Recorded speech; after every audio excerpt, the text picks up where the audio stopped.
難過，走錯了許多，失去了許多，信那又如何？在人世總會有一天，總會有一方可找到自我。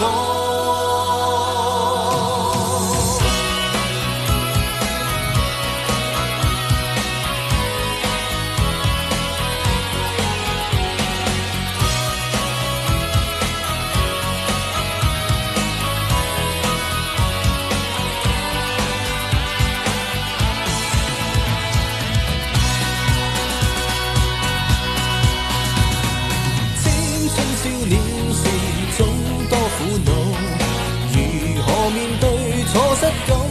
迷路，有許多夢想要傾訴，祈求父母為我所做各自豪，看着前路可以達到，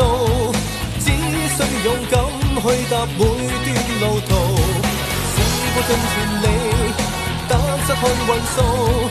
不必太苦惱，讓每事看好。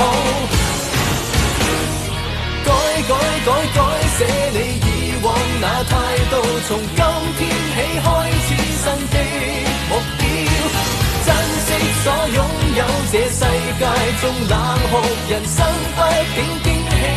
啲，方可領略到